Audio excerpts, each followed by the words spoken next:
दोस्तों आज की जो कहानी है वो है न्यूयॉर्क की। न्यूयॉर्क के शहर के पास में ही एक छोटा सा कस्बा है जहाँ एक स्कूल है, सेंट मैरी, जो गर्ल्स स्कूल है। इस स्कूल के बाहर एलेना और रूथ नाम की दो लेडीज बाहर बैठ करके बातें करा करती थी। स्कूल के बाहर एक बेंच है जहाँ ये दोनों बैठ करके घंटों गपशप करती हैं। एलेना जो है वो मेपल स्ट्रीट के पास में रहती है। रूथ जो है वो इस स्कूल की लाइब्रेरियन रह चुकी हैं। ये दोनों ऐसे ही रोज बैठ करके बातें करती हैं, लेकिन एक दिन इन्हें इस स्कूल के अंदर से एक साया नजर आता है जो इन दोनों को आवाज लगाता है। ये दोनों उस तरफ देखती हैं लेकिन इन्हें कोई भी नजर नहीं आता। कहानी में आगे चलने से पहले एक रिक्वेस्ट है, अगर अभी अभी आप मेरे चैनल पे आए हैं तो जल्दी से वो हॉरर स्टोरी को सब्सक्राइब कर लीजिए। हर रोज आपके लिए एक नई कहानी लेकर के हम आते हैं। तो चलिए देर ना करते हुए करते हैं कहानी को शुरू।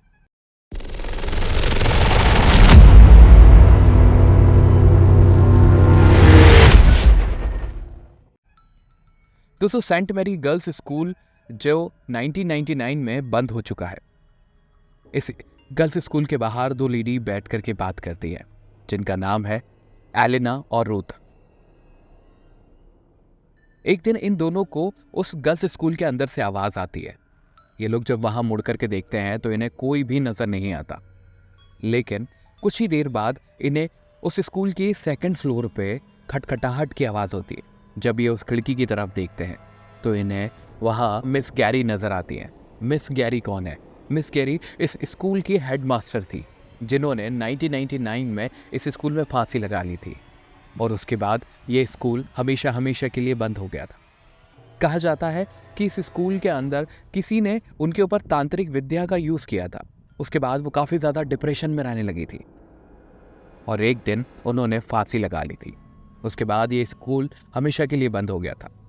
लेकिन ये दो लेडी जो कि घूमते फिरते शाम के वक्त इस स्कूल के बाहर बैठा करती थी और गपशप किया करती थी। जिस दिन इन्हें उस स्कूल की तरफ से आवाज आई तब ये लोगों ने उन्हें देखा और उसके बाद ये वहां से तुरंत निकल गई। लेकिन एक दिन जब रूथ वहां पे बैठी हुई थी तब वो इंतजार कर रही थी कि कब एलेना आएगी, लेकिन रूथ को तुरंत उस स्कूल की तरफ से फिर से एक बार आवाज सुनाई देती है और इस बार रूथ उठ करके सीधे उस स्कूल की खिड़की की तरफ जाने लगती है और वापस आकर के अपनी जगह पे बैठ जाती है उसी बेंच के ऊपर। कुछ ही देर बाद जब वहां पे एलेना आती है, आकर के बोलती है, यार आज तो मैं लेट हो गई, बहुत देर से मैं अपने काम में लगी हुई थी, सोच रही थी जल्दी चलूं और मेरे को आते आते देरी हो गई। तब रूथ कोई जवाब नहीं देती। एलेना उससे पूछती, क्या हुआ, कुछ तो बोल। जब रूथ अपना चेहरा उठा करके एलेना की तरफ देखती है, वो देख करके एलेना दंग रह जाती है क्योंकि इस बार रूथ का चेहरा पूरा सफ़ेद हुआ था। उसकी आंखें जैसे कि किसी ने लाल कलर से रंग दी हो और ये देख करके एलेना पूरी तरीके से डर गई थी। एलेना तभी उठ करके वहाँ से भागती है, तभी उसका पीछे से कोई हाथ पकड़ लेता है और वो कोई और नहीं बल्कि मिस गैरी थी। मिस गैरी बोलती है कि आज से तुम भी मेरी क्लास में पढ़ने वाली हो। रूथ तो अब मेरे साथ ही रहने वाली है और तुम भी अब मेरे साथ रहने वाली हो।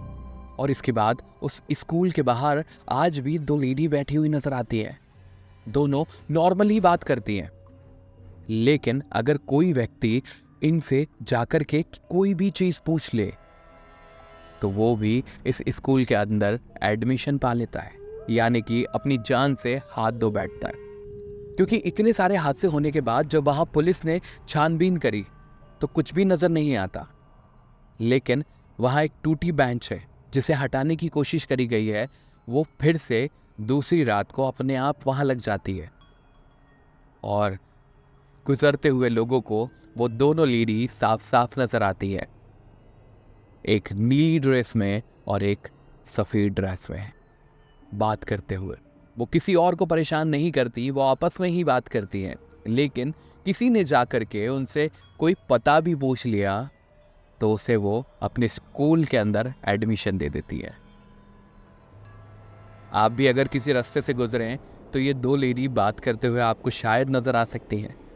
इनसे पता पूछने की गलती मत करना, हो सकता है सेंट मैरी गर्ल्स स्कूल में आपको भी एडमिशन मिल जाए। तो दोस्तों कैसी लगी ये कहानी जल्दी से कमेंट में मुझे ज़रूर बताएं और वो हॉरर स्टोरी को सब्सक्राइब करना बिल्कुल ना भूलें। जय हिंद, जय भारत।